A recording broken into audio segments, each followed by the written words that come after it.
الله ربي واحد وأنا بذلك أشهد ذا مبدئي وأصوله.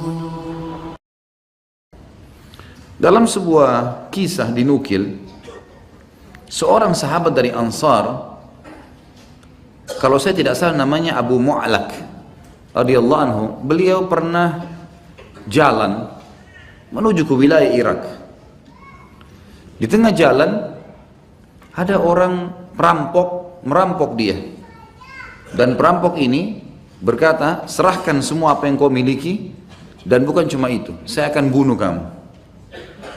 Kata dia, kalau kau ingin harta ambillah, apa gunanya kau menumpahkan darahku? Dia bilang tidak bisa, harta akan saya ambil, darahmu akan saya tumpahkan. Karena kalau saya biarkan kamu pergi, kau akan membongkar kedokku, walaupun kau katakan tidak. Kalau di sana ada perampok dan seterusnya. Dalam kondisi pedang sudah diletakkan di lehernya dan dia akan dibunuh pada saat itu dan akan diambil harta, dan memang perampok ini kerjanya selalu begitu. Maka dia pun berkata, izinkan saya sholat. Saya ingin sholat terakhir sebelum kau membunuh saya. Maka diizinkanlah sholat. Dia pun sholat. Dalam sholatnya dia membaca doa-doa yang masyhur yang dia ucapkan.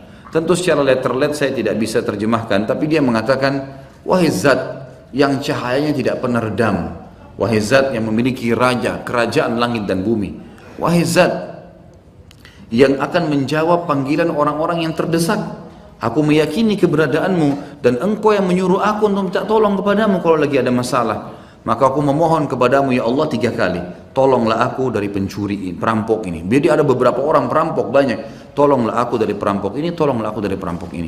Maka dia pun menutup matanya sambil berdoa, gitu kan.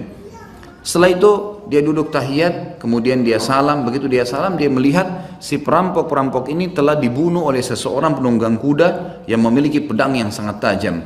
Sudah mati semuanya. Kemudian orang ini pun pergi.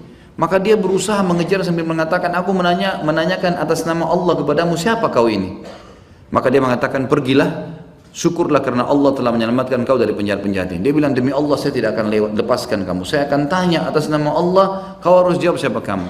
Maka orang itu pun mengatakan, saya pada saat pertama sekali kau mengucapkan doamu, maka sampailah doamu ke langit pertama, dan Allah memberikan pilihan kepada malaikat siapa yang mau mengambil alih tentang pertolongan tersebut. Lalu karena kau ucapkan doa itu yang kedua kali, maka pindah doamu ke langit yang kedua dan tergoncang langit kedua.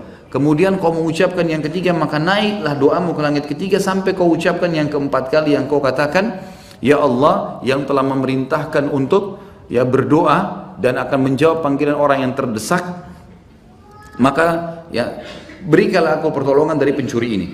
Maka aku pun meminta izin kepada Allah dari langit sana, minta untuk membunuh penjahat, aku malaikat dari langit keempat.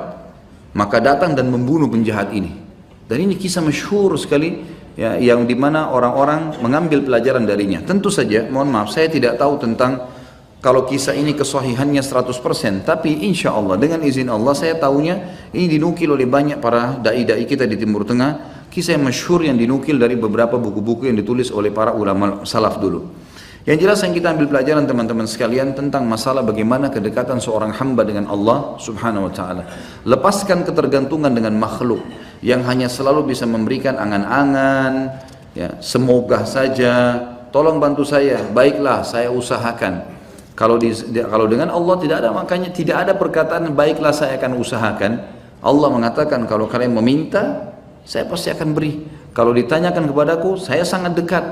Tidak ada sama sekali hal-hal yang kurang di situ.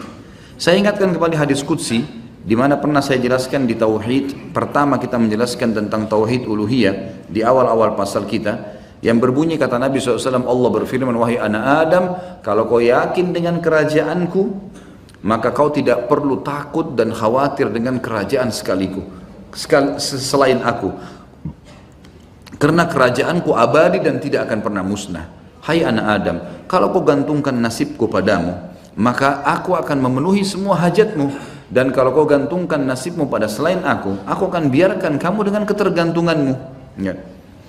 Wahai anak Adam, kalau seandainya engkau berusaha untuk menyampaikan semua hajatmu padaku, maka aku akan mendengarkan dan menampungnya. Dan kalau kau datang pada hari kiamat membawa dosa yang sangat banyak, selama kau tidak berbuat syirik padaku, maka aku akan mendatangkan juga sebanyak itu pengampunanku. Rahmat Allah luas, maka bergantung pada Sang Pencipta adalah hal yang sangat luar biasa.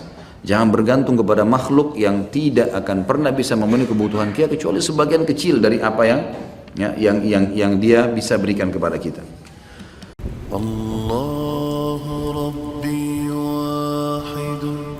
وأنا بذلك أشهد ذا مبدئي وأصوله بالرغم